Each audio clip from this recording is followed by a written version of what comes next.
사실 제가 많이 알지도 못하는 영상에 대한 이야기를 하려는 이유는 다음과 같은 문장으로 시작하는 어느 학생분의 메일 때문입니다. 이런 이야기가 아마도 대부분의 가제서울 구독자분들이 기다리고 계실 만한 그런 주제의 이야기는 아니겠지만 돈과 같은 현실적인 문제 때문에 하고 싶은 일을 못할 것만 같은 그런 좌절감이 드는 분들께 조금이라도 도움이 되었으면 한다는 마음으로 오늘 에피소드 시작해봅니다.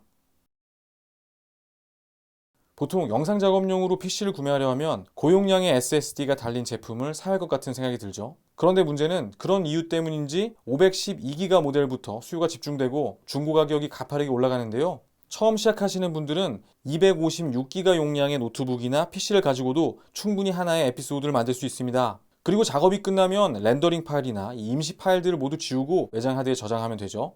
그럼 너무 불편하지 않냐고 생각하실 수도 있는데 결국 1TB SSD를 가진 PC를 구매해도 얼마 안과 마찬가지로 백업이 필요합니다. 제 영상 같은 단순한 영상을 작업해도 한 에피소드마다 30에서 50기가 정도의 용량이 들기 때문이죠. 그리고 백업은 앞으로 작업의 끝을 알리는 가장 중요하고도 루틴하게 돌아가야 하는 업무 중 하나입니다. 하나의 작업이 끝나면 백업을 하고 불필요한 파일들을 깨끗이 지우는 과정까지가 한 사이클이 되어야 하고, 이런 과정들이 반복되게 되면 200기가 이상의 용량이 없어도 해낼 수 있다는 자신감이 생기게 되죠.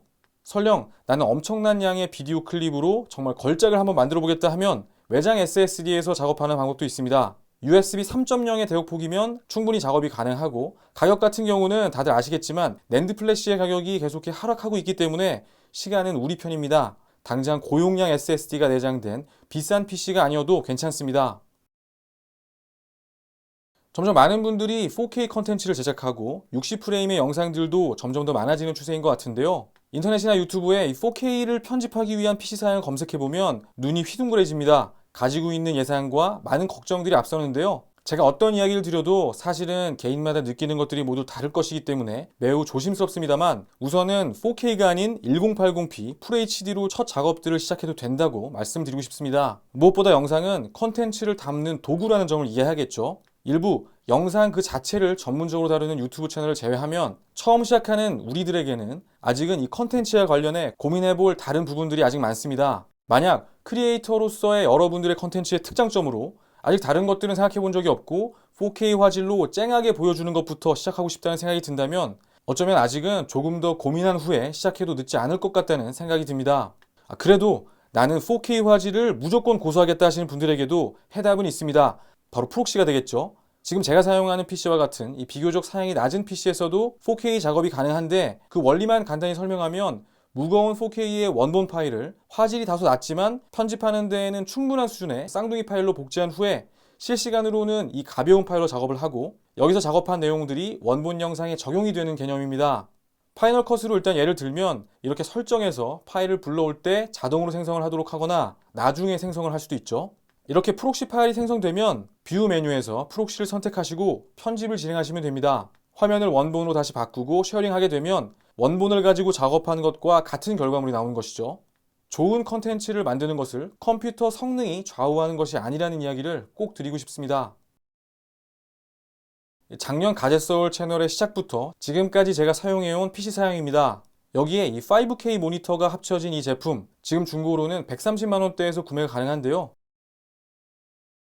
현재 집안 형편이 어렵다거나 혹은 어떤 다른 이유로 금전적인 어려움이 있는 것이 나의 노력 유무와는 전혀 상관이 없이 정말 어쩔 수 없었던 일일 수 있죠. 하지만 반대로 그렇다고 해서 조금 넉넉한 형편에서 좋은 조건을 갖추고 시작하는 친구들이 우리와 같은 출발선에서 시작해야 한다는 것을 의미하지는 않습니다.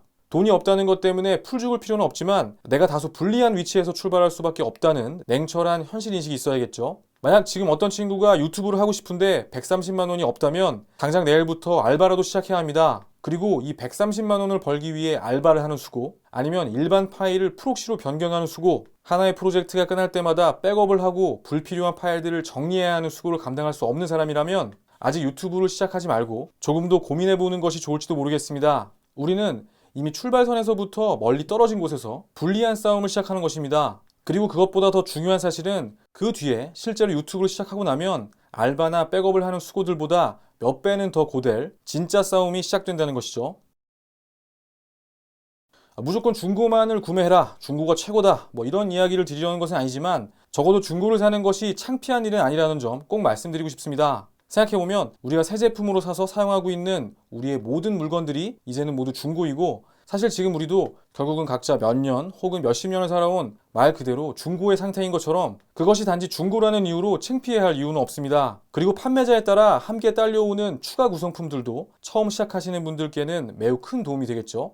이제 우리가 집중해야 할 부분은 판매자를 마주할 때 제품이 실제로 문제가 없는지를 명확히 따져보는 것입니다.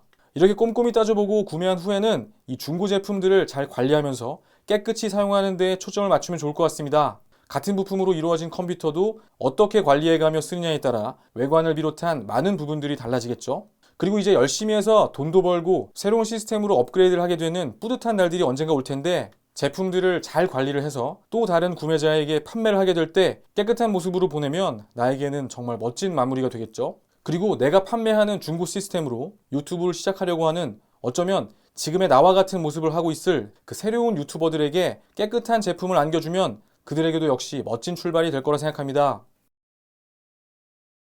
우리의 뜻과는 무관하게 다소 어려운 환경에서 시작하더라도 본인의 힘과 노력으로 지금의 상황을 역전시킬 수 있는 그런 시대라고 생각합니다.